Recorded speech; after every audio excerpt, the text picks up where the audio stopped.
আসসালামু আলাইকুম। আমি ডাক্তার নাজমুল। ভেটেরিনারি ঔষধ পরিচিতির নতুন একটি পর্বে আপনাদের সবাইকে আবারও স্বাগত।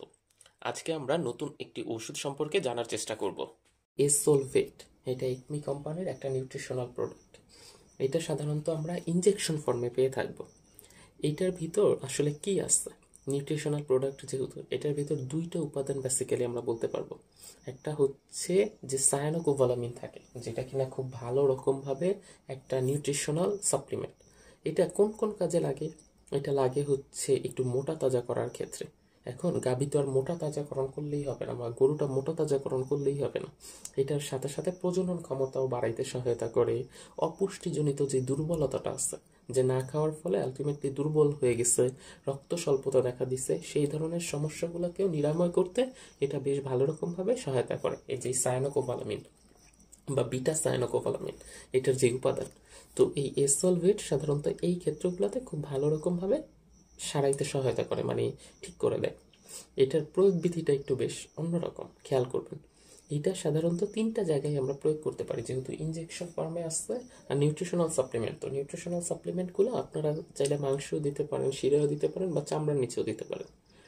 এখন আমাদের যদি গবাদি পশুর ক্ষেত্রে বা ওই যে গরু বা মহিষের ক্ষেত্রে, এটা সাধারণত আমরা 20 মিলিলিটার একদিনে দিই, একবারই দিই। আরেকটা হচ্ছে বাছুরের ক্ষেত্রে সাধারণত 10 মিলিলিটার দেই দিনে একবারই। আর ছাগল ভেড়া এগুলোর ক্ষেত্রে সাধারণত আমরা 3 মিলিলিটার দেই। মানে পুরা একদম বডি ওয়েট যতই হোক আপনারা এটা দিয়ে দিতে পারেন। নিউট্রিশনাল সাপ্লিমেন্টে কিন্তু এরকম কোনো সমস্যা তৈরি হয় না।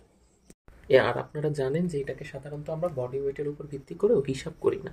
এটাকে সাধারণত ওই একটা নির্দিষ্ট ডোজে সব অ্যানিমেলকেই দিয়ে দেওয়া হয় প্রায় কাছাকাছি।